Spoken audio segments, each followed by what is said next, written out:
क्या आप कल्पना कर सकते हैं कि बिना डॉक्टर की सलाह लिए एंटीबायोटिक्स दवाएं खाना आपको गरीबी में धकेल सकता है? जी हाँ, एंटीबायोटिक दवाओं के अनाप शनाप इस्तेमाल और गरीबी के कनेक्शन को अपनी ताज़ा रिपोर्ट में हाईलाइट किया है ICMR ने।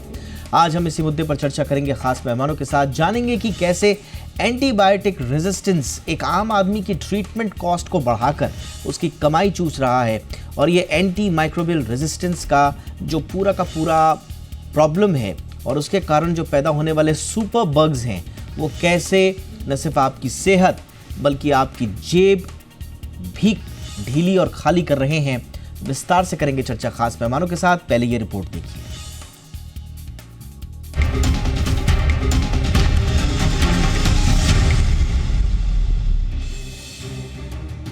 सोचिए, आपके घर में कोई बीमार पड़ जाए और डॉक्टर आपको दवा देते हैं। आप राहत की सांस लेते हैं कि कुछ दिनों में सब ठीक हो जाएगा, लेकिन जब वही दवा बीमारी पर असर नहीं करती तो डॉक्टर्स को नई और महंगी दवाएं लिखनी होती हैं। अस्पताल में भर्ती होने की नौबत तक आ जाती है, खर्च बढ़ जाता है और आपको अपनी बचत खत्म करनी पड़ती है या कर्ज लेना पड़ता है। यही है सुपर बग्स की असली कहानी, जो भारत में लाखों परिवारों को कर्ज में डुबो रही है। इस बात का खुलासा Indian council of medical research यानी ICMR की ताजा रिपोर्ट में हुआ है। सवाल यह है कि आखिर सुपर बग्स है क्या? जब दवाओं का जरूरत से ज्यादा या गलत इस्तेमाल होता है तो कई बार बैक्टीरिया या वायरस उन दवाओं के खिलाफ ताकतवर हो जाते हैं। अब ये दवाएं उन पर असर नहीं करती। इन बैक्टीरिया को सुपर बग्स कहा जाता है। उदाहरण के लिए, अगर आपको बुखार हो और आप एंटीबायोटिक दवा बिना सोचे समझे और बिना डॉक्टरी सलाह के ले, तो धीरे धीरे वो दवा बेअसर हो सकती है। अब अगली बार आपको गंभीर संक्रमण होगा तो वही दवा काम नहीं करेगी और डॉक्टर को महंगी दवा और खास इलाज करना पड़ेगा। अब आप पूछेंगे कि आखिर सुपर बग्स में कैसे जेब खाली करने की ताकत आती है? तो सुपर बग्स से होने वाले संक्रमण का इलाज महंगा है। इसलिए है क्योंकि इसमें खास और महंगी दवाओं की जरूरत होती है। इसके अलावा मरीज को अक्सर लंबे समय तक अस्पताल में रहना पड़ता है। ICU में भर्ती होने का खर्च भी इसमें जोड़ दीजिए। उदाहरण के लिए, अगर साधारण बुखार के इलाज में 500 रुपए लगते हैं तो सुपर बग से होने वाले संक्रमण का खर्च 50,000 रुपए या लाखों रुपए तक जा सकता है। ICMR की रिपोर्ट बताती है कि भारत में एंटीबायोटिक प्रतिरोधक संक्रमण के इलाज में कई परिवारों को अपनी संपत्ति गिरवी रखनी पड़ रही है। कुछ परिवार तो खाने पीने की चीजों पर भी कटौती कर रहे हैं। जैसे किसी किसान का परिवार अगर अपने इलाज के लिए अपने खेत बेचने पर मजबूर हो जाए तो सोचिए उसकी स्थिति कितनी गंभीर होगी। आखिर समस्या इतनी बड़ी क्यों हो रही है? इसकी एक बड़ी वजह है दवाओं का गलत इस्तेमाल।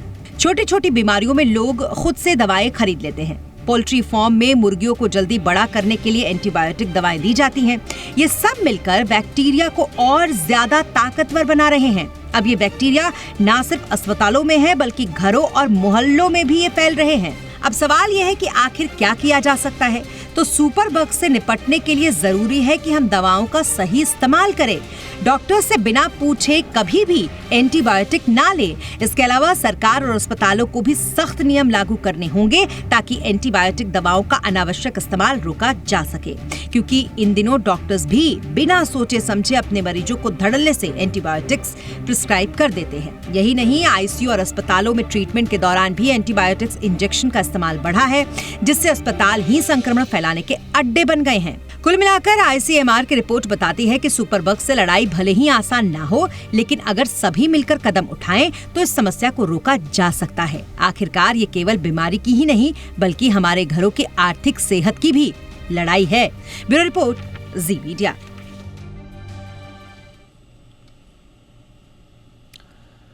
इस वक्त मेरे साथ खास मेहमान जुड़ चुके हैं। स्वागत करते हैं डॉक्टर मनोज कुमार का, जो कि प्रिंसिपल डायरेक्टर हैं कार्डियोलॉजी मैक्स हॉस्पिटल के और देश के आप जाने माने स्वास्थ्य विशेषज्ञ भी हैं। इस विषय पर उनसे पूर्व में भी चर्चा हुई है, आज भी उनसे हम इनपुट्स लेंगे। बहुत बहुत स्वागत है डॉक्टर मनोज कुमार आपका हमारे शो पे। हमारे साथ हैं डॉक्टर संजय राय, प्रोफेसर हैं कम्युनिटी मेडिसिन के, एम्स में फिलहाल कार्यरत। बहुत बहुत स्वागत है डॉक्टर राय आपका भी हमारे शो पे। हमारे साथ अभी डॉक्टर गौतम बंसाली साहब भी जुड़ेंगे, सीनियर फिजिशियन हैं बॉम्बे हॉस्पिटल से। डॉक्टर राय, ये कितनी इंपॉर्टेंट आपको ये स्टडी लगती है, और इसमें जो फिनेंशियल स्ट्रेन ऑन फैमिलीज का जिक्र कैटेगोरिकली किया गया है, ये कितना अलार्मिंग है सर? एंटी माइक्रोबायल रेजिस्टेंस जो है पूरी दुनिया की प्रॉब्लम है, हिंदुस्तान में भी है, और इसका असर जो है ज़्यादा इम्पैक्ट आता है डेवलपिंग कंट्री पे। अपनी कंट्री जैसी कंट्रीज़ पे है, इन पे उसका इम्पैक्ट ज़्यादा आता है, क्योंकि हमारे सबकी जो है परचेजिंग पावर उतनी नहीं है, आप जैसा कि आपने खुद ही रिपोर्ट में दिखाया है।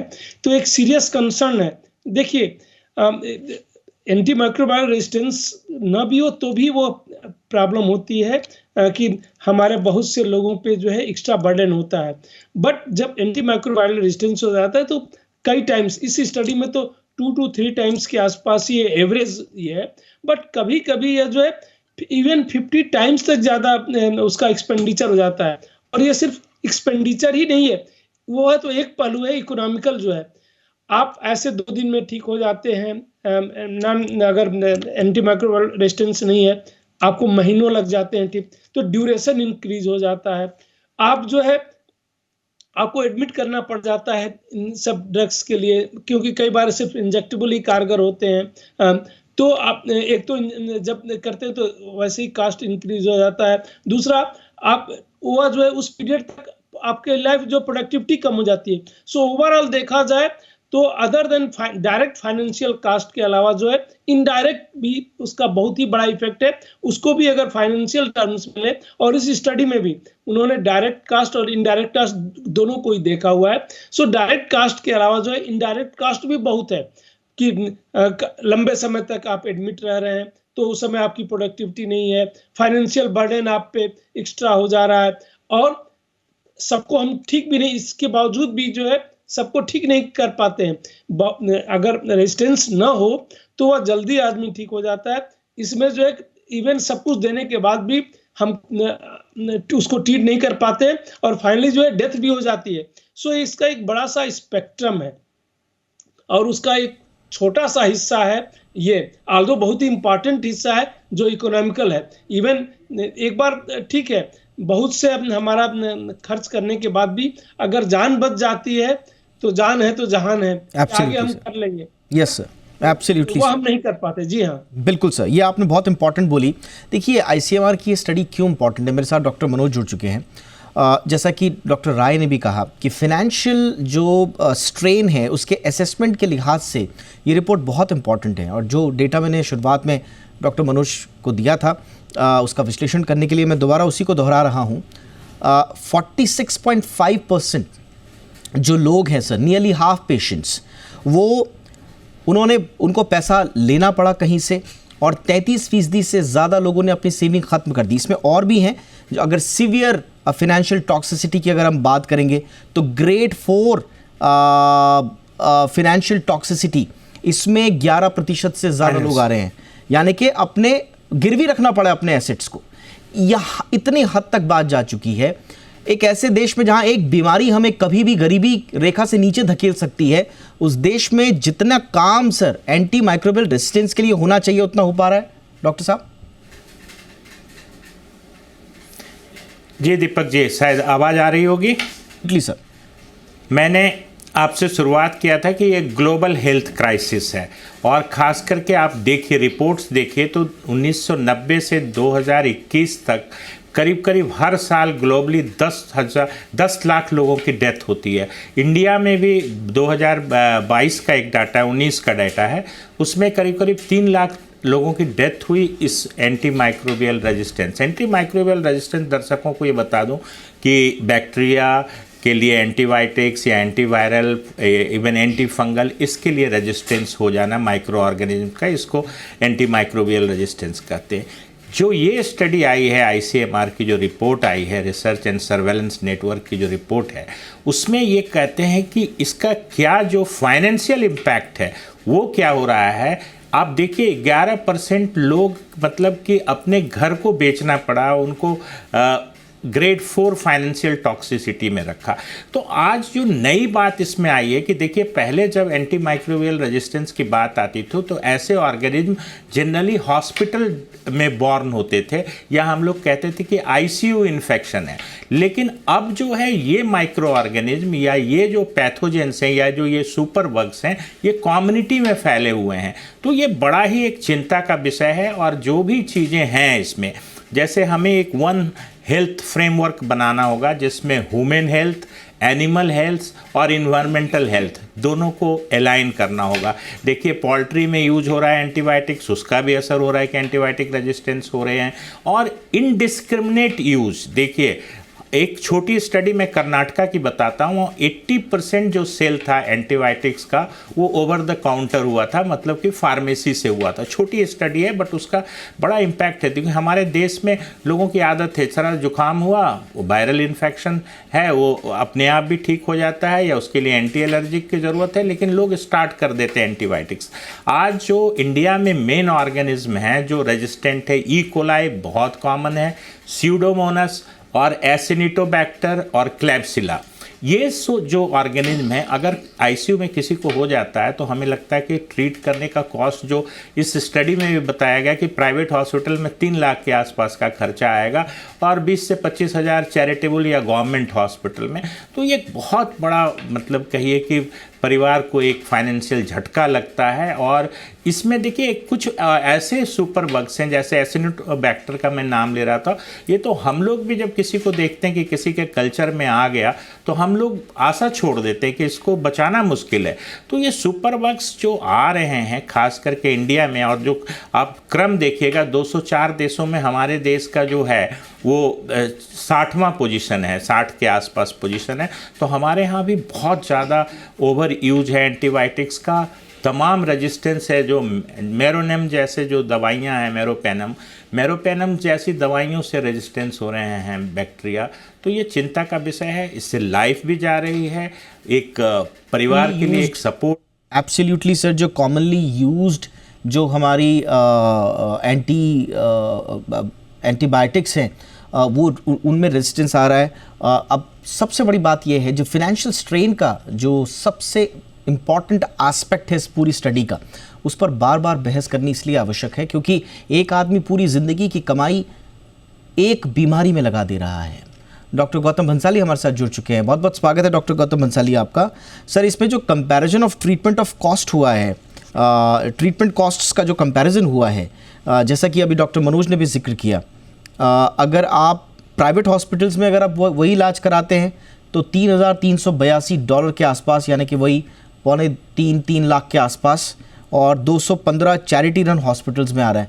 अब हम इस समय अब यहाँ पर प्राइवेट वर्सेस सरकारी में जो इलाज का खर्च है उस पर बहस ना जाते हुए, क्योंकि वो विषयांतर हो जाएगा, लेकिन इतनी बड़ी कॉस्ट, इतना बड़ा कमाई ले जा रहा है एक एंटी माइक्रोबियल रेजिस्टेंस, और उसके लिए जो हमारी तैयारी है, जो प्रिपेयर्डनेस है या जो अवेयरनेस है, सर आप देख रहे हैं कि वो सही दिशा में जा रही है?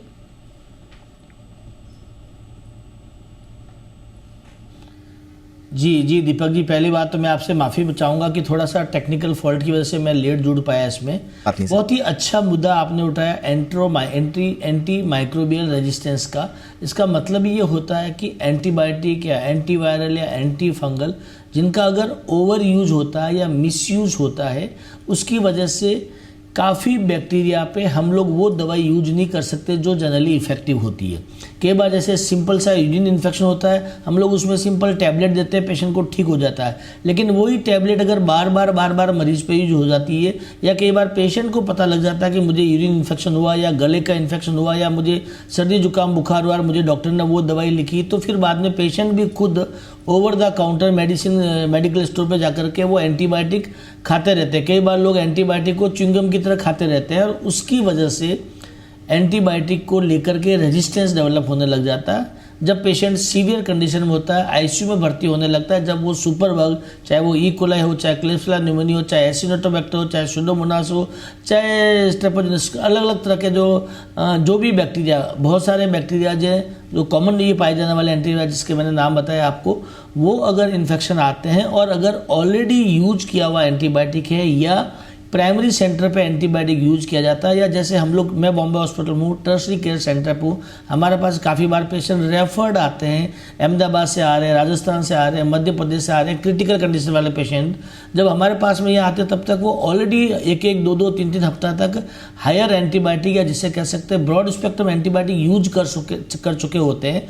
जब हम लोग यूज करने का जब समय आता है तब तक ऑलरेडी वो एंटीबायोटिक को रेजिस्टेंस हो जाते हैं, और जब ये एंटीबायोटिक रेजिस्टेंस बढ़ जाता है तो हमारे पास बहुत ही लिमिटेड चॉइस बचती है और हायर एंटीबायोटिक को यूज करने की, क्योंकि उस वक्त पेशेंट का लाइफ बचाना बहुत ही इंपॉर्टेंट हो जाता है।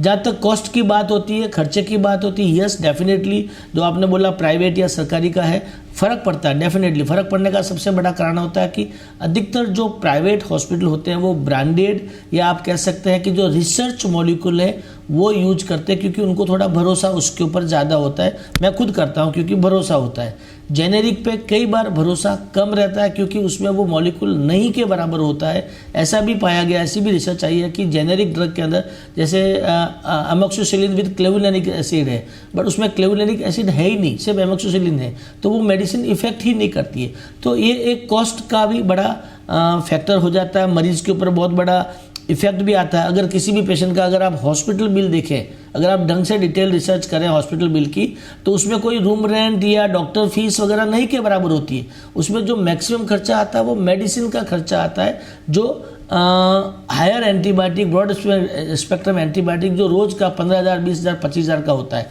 सो मुझे लगता है एंटीबायोटिक का अप्रोप्रिएट यूज होना चाहिए। ओवर द काउंटर एंटीबायोटिक नहीं मिलनी चाहिए, नहीं लेनी चाहिए, और मरीज को भी हर सर्दी जुकाम बुखार के लिए एंटीबायोटिक का यूज नहीं करना चाहिए। एब्सोल्युटली। एक छोटे से ब्रेक के लिए मैं रुक रहा हूँ, ब्रेक के उस पार हमारे पास समय कम होगा, लेकिन क्विकली हम तीनों मेहमानों से हम जागरूकता की बात तो ज़रूर कह रहे हैं, हमने उसका इम्पैक्ट भी देख लिया और फाइनेंशियल असेसमेंट भी कर लिया। इंडिविजुअल लेवल पर हम ओवर द काउंटर लोगों को किस तरह से रोक सकते हैं, और दूसरा जो मेन सोर्स है वो है डॉक्टर्स के प्रिस्क्रिप्शन।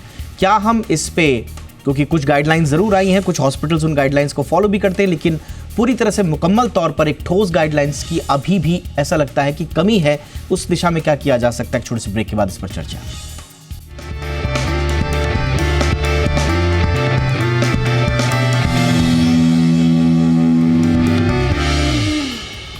ब्रेक के बाद आपका स्वागत है। तो एंटीबायोटिक दवाओं से जुड़ा हुआ एंटी माइक्रोबियल रेजिस्टेंस पर आईसीएमआर की एक इम्पॉर्टेंट रिपोर्ट आई है, जिसमें ये कहा गया है कि जो फाइनेंशियल स्ट्रेन्स ऑन फैमिलीज़ हैं वो लगातार बढ़ता जा रहा है। कुछ लोग घर बेच रहे हैं बीमारियों के इलाज के लिए, और कुछ लोगों को कर्ज लेने की आवश्यकता पड़ रही है, और कुछ लोग अपनी सेविंग ख़त्म कर दे रहे हैं। लगातार बढ़ते इस महामारी से कैसे निपटे, इसी पर चर्चा संक्षेप में अब उत्तरों की अपेक्षा रहेगी। आ रहा हूँ डॉक्टर राय सर के पास।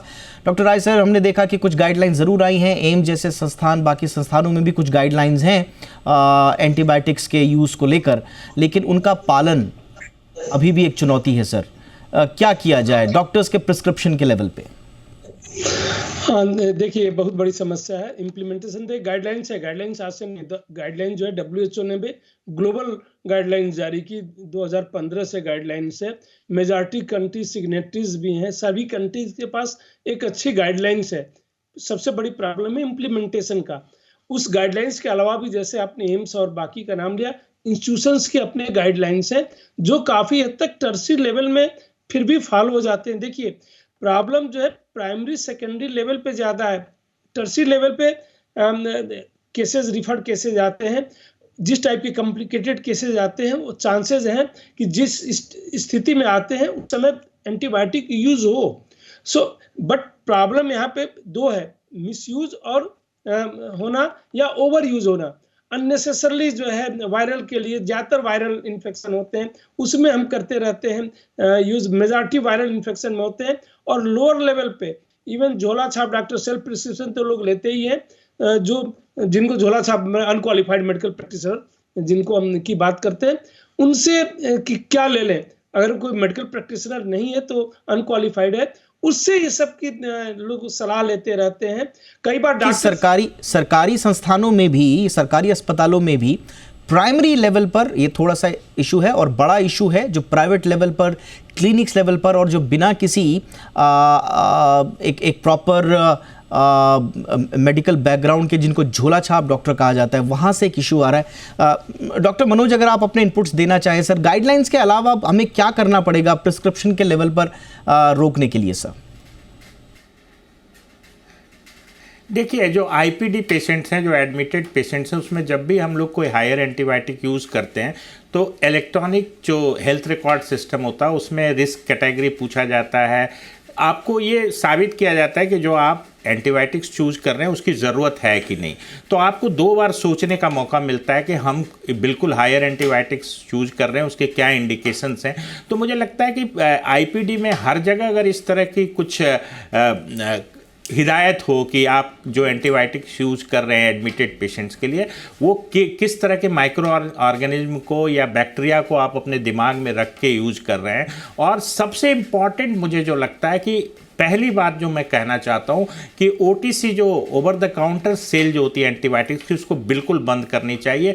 क्योंकि मुझे लगता है कि ज़्यादातर जो 80%, मैंने बताया आपको एक डेटा कि 80% एंटीबायोटिक्स लोग खा लेते हैं। और ये जो एनिमल यूज है एंटीबायोटिक्स का, जिसके वजह से कम्युनिटी एक्वायर्ड जो रेजिस्टेंट बैक्टीरिया हम लोग को मिल रहा है। पहले देखिए जो इस तरह के बैक्टीरिया ओटीसी पर आपने जो डेटा दिया, हमने पिछली बार भी इस पर चर्चा की थी कि दुनिया के दूसरे देशों में जाइए, आपको ओवर द काउंटर तो मिलेगा ही नहीं, प्रिस्क्रिप्शन पर ही मिलेगा। लेकिन भारत में अभी तक ऐसे कोई ठोस नियम नहीं है, जिसकी वजह से ये लगातार बढ़ रहा है। एक इंपॉर्टेंट सजेशन कि बैन किया जाए इनका OTC sale. Doctor Bansali, quickly sir आपके सजेशंस।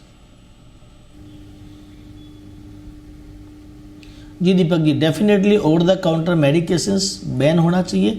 प्लस कई बार क्या होता है कि पेशेंट भी थोड़ा जल्दबाजी में होता है, साहब मेरी तो 2 दिन में मीटिंग है, मुझे आवाज़ नहीं आ रही, मुझे गाना गाने जाना, मेरा ये प्रोग्राम है, वो प्रोग्राम है, मेरा ये मीटिंग्स होती है। तो पेशेंट भी जल्दी से जल्दी without evidence based they want medications, antibiotic है, मैं जल्दी ठीक हो जाऊँ। और डॉक्टर को भी ये रहता है कि अगर ये 2 दिन में ठीक नहीं हुआ तो ये दूसरा डॉक्टर बदलेगा, तीसरा डॉक्टर बदलेगा, एक विंडो शॉपिंग चलती रहती है। सो उसकी वजह से भी एक थोड़ा सा प्रेशर प्रैक्टिस कह सकते हैं कि उसमें भी एंटीबायोटिक जाती है। So over the counter plus एक थोड़ा सा ऑडिटिंग अगर होती रहती है मेडिसिन की कि हर बार आप ज़्यादा मेडिसिन तो नहीं लिख रहे हैं, एंटीबायोटिक नहीं लिख रहे हैं, ऑडिट डॉक्टर के प्रिस्क्रिप्शन का भी होना चाहिए। और एक प्रॉपर गाइडलाइन जो टर्शियरी केयर सेंटर जैसे हमारे बॉम्बे हॉस्पिटल वगैरह में इस तरह से एंटीबायोटिक को लेकर के भी गाइडलाइन होनी चाहिए।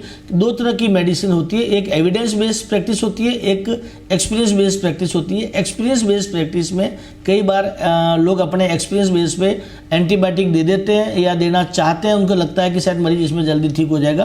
तो थोड़ा सा इसमें अगर एक पॉलिसी बनती है और कंटिन्यूस अगर इसमें मेडिकल एजुकेशन प्रोग्राम होते रहेंगे, मेडिकल एजुकेशन और इंटरवेंशंस बहुत ज़रूरी हैं। और दूसरा, डॉक्टर्स और पेशेंट्स सबको थोड़ा पेशेंस भी रखना होगा। अगर हमें मिलकर माइक्रोबियल रेजिस्टेंस से, अगर एंटी माइक्रोबियल रेजिस्टेंस से अगर पार पाना है। बहुत बहुत शुक्रिया। समय की आज कमी रही, लेकिन आप तीनों ने बहुत अच्छे इंपॉर्टेंट इनपुट्स दिए। सतत हमारा प्रयास रहेगा कि इस विषय में हम लोगों को ज़्यादा से ज़्यादा जागरूक कर पाएँ। आप हमारे लिए समय निकालते हैं, आप तीनों का बहुत बहुत शुक्रिया। Doctor Manoj, doctor Rai, doctor Bansali, thank you so much sir. आपकी खबर, आपका फ़ायदा में इतना ही। नमस्कार।